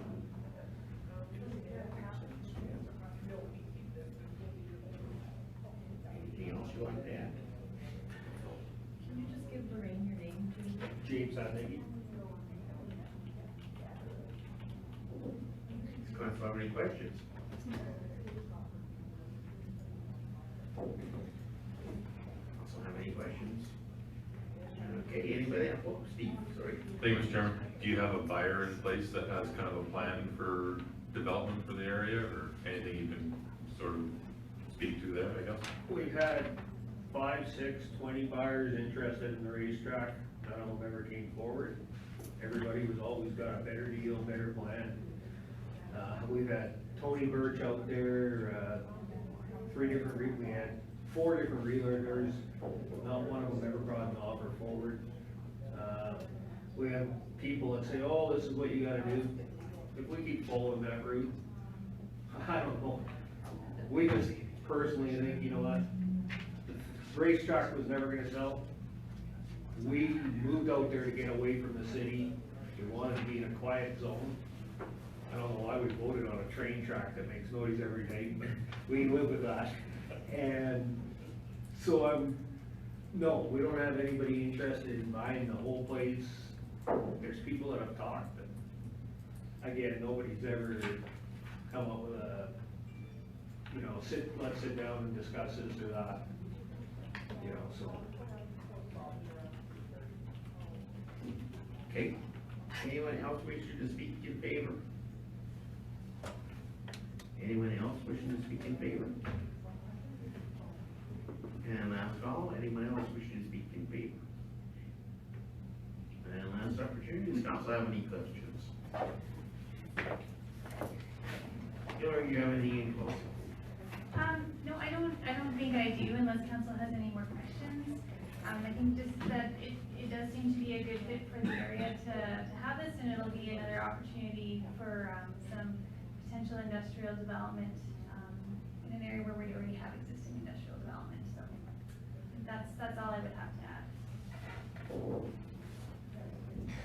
Having seen that, no further questions, we would entertain a motion to be read for the second time. Oh, yeah. Oh, way ahead of myself, sorry.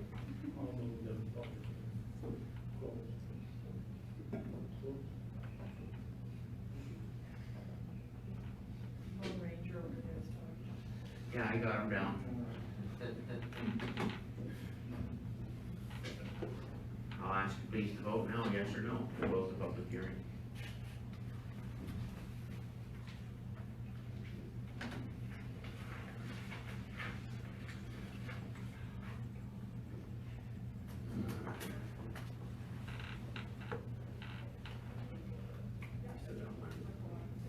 Okay, it's carried.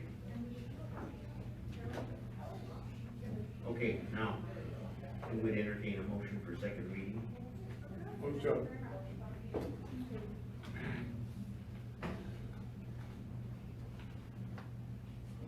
Any questions or discussion? Go ahead and put it up for anyone you can. Sorry, your screen froze. Oh. I can't do anything. Okay, we'll do it the old fashioned way. Those in favor? Those opposed? Carried. And third reading. Thoughts? Any discussion? Seeing none, call for the question. Those in favor? Those opposed? Carried. Thank you. Thank you. Good to go.